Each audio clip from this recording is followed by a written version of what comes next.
नमस्कार दोस्तों, मैं करुणा और जगत जननी की कृपा YouTube परिवार में आप सभी का स्वागत है। जिस माह में सोमवार के दिन अमावस्या तिथि पड़ती है उसे सोमवती अमावस्या कहते हैं। इस बार यह सावन मास में पड़ रही है। इस दिन स्नान, दान, पूजा करने से अक्षय पुण्य की प्राप्ति होती है। इस दिन नदियों में स्नान करने से, पूजन करने से इसका बहुत ही अच्छा फल प्राप्त होता है। इस दिन पितरों का तर्पण भी करते हैं। सावन में पड़ने की वजह से इसे हरियाली अमावस्या भी कहते हैं। अमावस्या एवं सोमवार दोनों दिन बाबा भोलेनाथ की पूजा के लिए सर्वश्रेष्ठ होते हैं।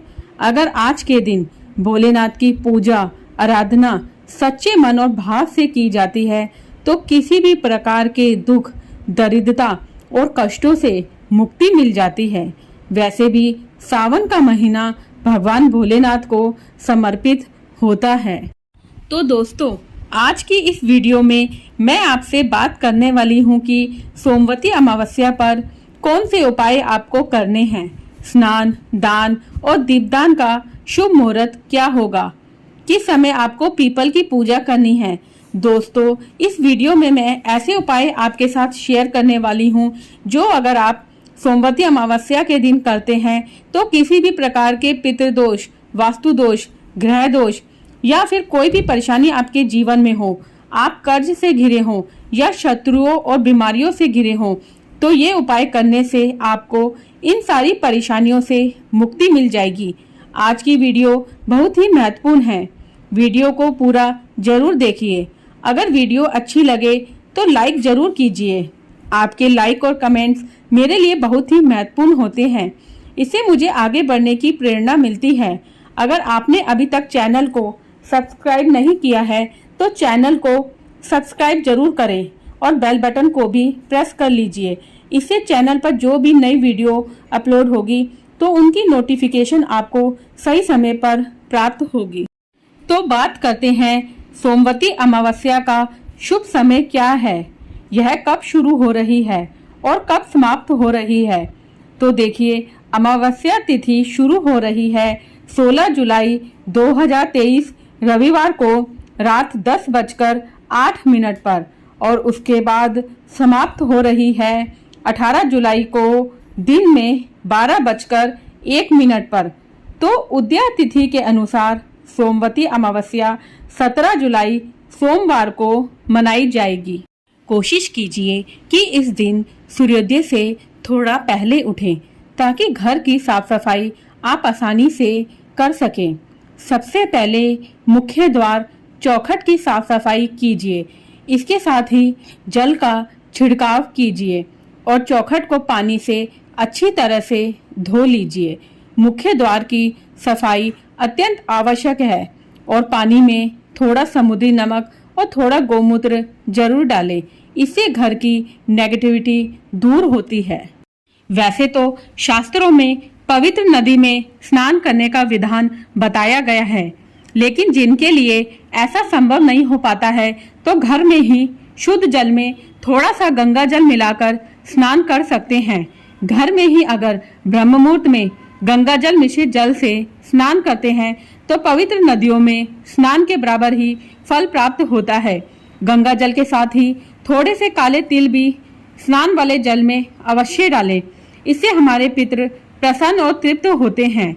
आप तो जानते ही हैं, यदि पितृ प्रसन्न नहीं होते हैं तो बहुत सारी परेशानियों का सामना करना पड़ता है। स्नान करने के बाद साफ स्वच्छ वस्त्र पहन करके सबसे पहले भगवान सूर्यदेव को जल अर्पित करना चाहिए।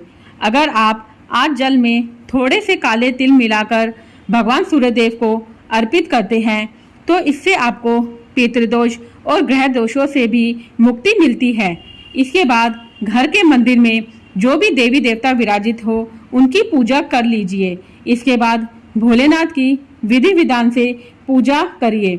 आज के दिन शिवालय भी जरूर जाना चाहिए। आज के दिन पीपल फेरी लगाने का भी बहुत बड़ा विधान है। कहा जाता है कि पीपल की परिक्रमा करने से और सोना धोबन की कथा सुनने से महिलाओं को अखंड सौभाग्य की प्राप्ति होती है। पति निरोगी और दीर्घायु रहते हैं। जो सुहागन महिलाएं पहली बार फेरी लगाना चाहती हैं वो इस बार से फेरी लगाना स्टार्ट कर सकती हैं, क्योंकि इसके बाद अधिक मास लगेगा, अभी नहीं लगा है। आज के दिन पीपल की 108 परिक्रमा करते हैं। अगर संभव ना हो तो 11 बार, 21 बार, 51 बार जैसा संभव हो कर सकते हैं। जितनी संख्या में परिक्रमा करेंगे उतनी संख्या में सामग्री आप घर से काउंट करके ले जा सकते हैं। जैसे ड्राई फ्रूट, मूंगफली या सुहाग की सामग्री ले सकते हैं। ऐसे परिक्रमा करना आपके लिए आसान होगा। सोमवती अमावस्या के दिन पीपल की जड़ को कच्चे दूध से सींचा जाता है। आप एक लोटे में शुद्ध जल में थोड़ा सा गंगा जल डालिए, थोड़ा सा गाय का कच्चा दूध डालिए, थोड़े से अक्षत और काले तिल डालिए और थोड़ा मीठा गुड़ या शक्कर डालिए। इसी जल को पीपल की जड़ में अर्पित करते हैं और परिक्रमा करते हुए क्लावा जरूर बांधिए। अपने पितरों की कृपा के लिए पीपल पर 5 अलग अलग तरह की मिठाई अवश्य चढ़ाइएगा। 5 कागज के डोने ले लीजिए और 5 तरह की मिठाइयाँ रख दीजिए, जैसे लड्डू, पेड़ा, बर्फी या कोई भी मिठाई रख सकते हैं। एक घी का दीपक जलाएं और पितृदेव का ध्यान कीजिए। ऐसा लगातार करने से बहुत हद तक पितृदोष समाप्त हो जाता है। आप जीवन में आगे बढ़ पाते हैं। इस काम को आप हर अमावस्या पर लगातार करते हैं तो ही इसका परिणाम दिखता है। सोमवती अमावस्या के दिन अगर आप पीपल की विधिवत पूजा करते हैं तो अखंड सौभाग्य का फल प्राप्त होता है। संतान प्राप्ति में आ रही बाधा दूर होती है। घर में सुख समृद्धि की प्राप्ति होती है। स्थिर लक्ष्मी का वास होता है। आपको लक्ष्मी नारायण की कृपा प्राप्त होती है। आपकी हर मनोकामना पूर्ण होती है। विधि विधान से आज के दिन पीपल की पूजा कीजिए और परिक्रमा में जिन भी चीजों का इस्तेमाल किया है वो खुद इस्तेमाल नहीं करनी चाहिए। ब्राह्मण को दान देनी चाहिए और सुहाग की चीजें आप किसी सुहागन महिला को भी दे सकते हैं। सुहागन स्त्री को एक बात का जरूर ध्यान रखना चाहिए, आज के दिन बाल नहीं धोने चाहिए। इस बात का विशेष ध्यान रखना चाहिए। अमावस्या तिथि है, ब्राह्मण के निमित्त दान अवश्य निकालना है। अनाज, गेहूं, गुड़ अपने सामर्थ्य अनुसार आप दान कर सकते हैं। दान किसी ब्राह्मण को या किसी जरूरतमंद को या गरीब को भी दान कर सकते हैं। आप किसी गरीब या जरूरतमंद को भोजन भी करा सकते हैं। कोई ना कोई वस्तु दान जरूर करनी चाहिए। आप छाता, चप्पल, जूते, टॉर्च कुछ भी अपने सामर्थ्य अनुसार दान कर सकते हैं। मन में ध्यान करना है, ये दान हम अपने पितरों की प्रसन्नता के लिए, उनकी आत्मा की शांति के लिए, मुक्ति के लिए दे रहे हैं। अमावस्या के दिन हमारे पितर हमारे घर के आसपास ही होते हैं। हमारे घर किसी न किसी रूप में जरूर आते हैं। घर के मुख्य द्वार पर कोई भिक्षा मांगने वाला आता है तो अपने सामर्थ्य अनुसार दान जरूर करना चाहिए। दान देने से कभी भी कुछ भी घटता नहीं है, बल्कि पुण्य फलों में वृद्धि होती है। गाय को रोटी पर गुड़ रखकर अवश्य खिलाना चाहिए। गाय, कुत्ता, कौवा, चींटियों को कुछ न कुछ अवश्य खिलाएं।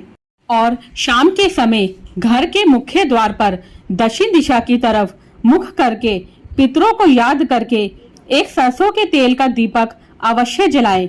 दोनों हाथ जोड़कर अपने पितरों का मन ही मन ध्यान कीजिए और प्रार्थना कीजिए कि आपके जीवन में जो भी परेशानियां हैं उसे दूर करें। जो भी जाने अनजाने गलती हो गई हो तो उसे भी क्षमा करें। दीपदान करने से आपको पितरों की कृपा प्राप्त हो जाती है और किसी भी प्रकार का पितृदोष हो उसका प्रभाव धीरे धीरे कम हो जाता है। आप सोचेंगे कि एक बार दीपदान करेंगे और पितरों की कृपा मिल जाएगी, तो ऐसा बिल्कुल भी नहीं होता है। हम कोई भी कार्य अगर नियम के साथ करते हैं तभी उसका फल प्राप्त होता है। तो हर अमावस्या पर अपने पितरों को याद करके उनके नाम से दीपदान करते हैं। किसी गरीब या जरूरतमंद की मदद करते हैं, उनको भोजन कराते हैं, कुछ ना कुछ दान उनकी आत्मा की शांति के लिए करते हैं। अगर ये कार्य हम नियमित रूप से करते हैं तो बड़े से बड़े पितृदोष का प्रभाव भी धीरे धीरे समाप्त हो जाता है। पितृ यदि प्रसन्न होते हैं तो आपके जीवन में जो भी परेशानियां आ रही होती हैं, सभी परेशानियां दूर होती हैं और आपकी मनोकामनाएं पूर्ण होती हैं। हर अमावस्या पर छोटे छोटे कार्य जरूर करने चाहिए जिससे हमारे पितरों की आत्मा को शांति मिले।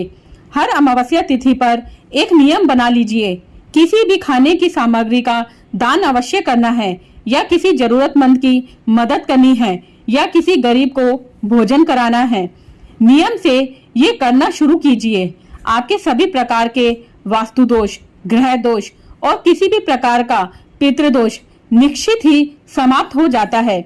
विश्वास के साथ कीजिए, निश्चित ही लाभ होगा। इसके अलावा घर में किसी भी प्रकार के गृह क्लेश और वाद विवाद की स्थिति घर में ना हो, इस बात का ध्यान रखिए।